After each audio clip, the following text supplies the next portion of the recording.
Kami dari kelompok 2 Public Relation akan menjelaskan tentang sejarah public relation, fungsi PR bagi lembaga atau organisasi, dan jenis-jenis citra menurut media.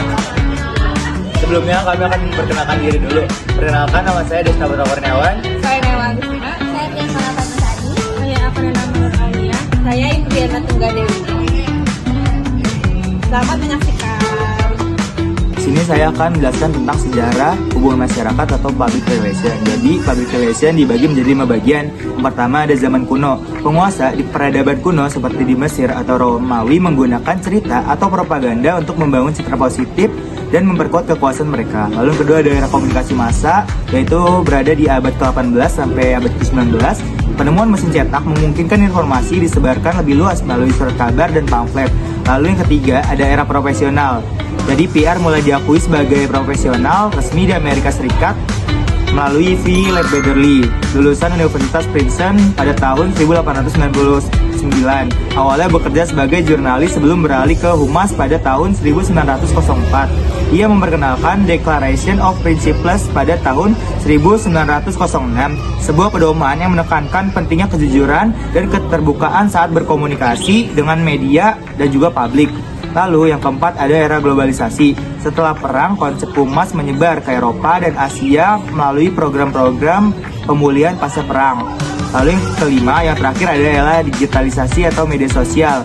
Munculnya internet dan media sosial seperti Twitter, Instagram telah mengubah cara organisasi berkomunikasi dengan publik. Sekarang humas tidak hanya tentang siaran pers, tetapi juga interaksi langsung dengan cepat dengan audiens melalui platform digital memungkinkan komunikasi yang lebih luas dan dinamis. Jadi kesimpulannya adalah humas telah berkembang dari propaganda kuno menjadi profesi modern yang menggunakan teknologi dan strategi komunikasi untuk membangun hubungan antara organisasi dan publik.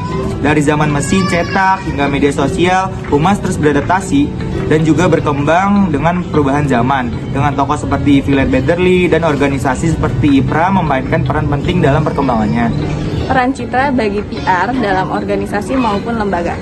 Citra sendiri adalah persepsi ataupun kesan publik terhadap sebuah organisasi maupun lembaga yang memiliki peran krusial. Fungsi utama yaitu membangun dan mengelola citra ini agar tetap positif. Selanjutnya saya akan menjelaskan fungsi-fungsi utama citra bagi PR. Pertama, membangun dan mempertahankan reputasi positif. Citra yang baik adalah aset tak berwujud yang sangat berharga.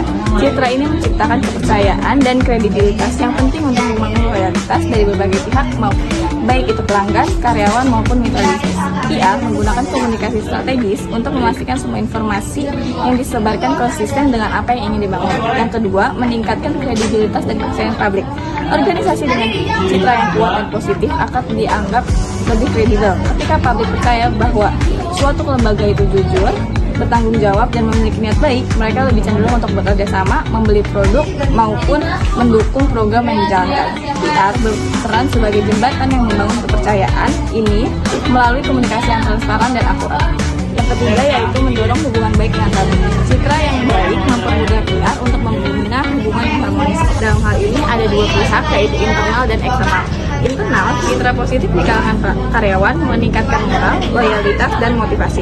Sedangkan eksternal, citra yang baik mempermudah hubungan organisasi untuk menjalin hubungan dengan pelanggan, investor, pemerintah, maupun media. Hubungan yang kuat ini penting untuk kelangsungan dan perkembangan organisasi ataupun lembaga. Yang keempat, alat mengelola krisis. Dalam situasi krisis, citra yang sudah dibangun dengan baik oleh perusahaan cenderung menjadi tameng mereka untuk mempertahankan reputasi mereka. Nah, biasanya publik yang sudah mempercayai suatu perusahaan atau organisasi PR ini, mereka akan memberikan kesempatan yang kedua untuk organisasi tersebut. Nah, di sini PR memainkan peran mereka dalam mengkomunikasikan krisis untuk mengendalikan narasi dan meminimalkan dampak negatif terhadap citra. Yang kelima, menciptakan keunggulan yang kompetitif. Nah, di pasar yang kompetitif, citra yang dibuat oleh suatu perusahaan menjadi ciri khas pembeda dari perusahaan lainnya. Kayak misalnya, citra positif dan unik akan membuat suatu organisasi berbeda dari pesaing-pesaingnya. PR menggunakan citra ini sebagai alat strategis untuk membangun identitas merek dan menempatkan organisasi di benak publik yang terbaik dalam bidangnya. 6. Menarik sumber daya manusia dan investor. Lembaga atau organisasi yang memiliki citra yang baik cenderung akan mendapatkan karyawan yang berkualitas dan juga investor potensial. Nah, calon karyawan cenderung ingin bekerja di perusahaan yang memiliki citra yang baik. Sementara investor lebih percaya untuk menanamkan modal di organisasi yang dianggap stabil dan bereputasi tinggi. Nah, secara keseluruhan, bagi PR, citra bukan hanya bagaimana terlihat baik, melainkan hasil dari semua tindakan, komunikasi, dan perilaku sebuah organisasi.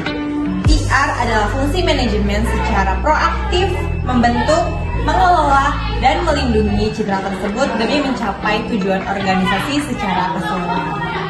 Oke. Sejarah humas di Indonesia dimulai pada masa perjuangan kemerdekaan Indonesia pada tahun 1950-an, yang dimana sebagai bentuk publik diplomasi guna memperoleh pengakuan internasional, lalu berkembang seiring masuknya perusahaan multinasional pada sektor migas.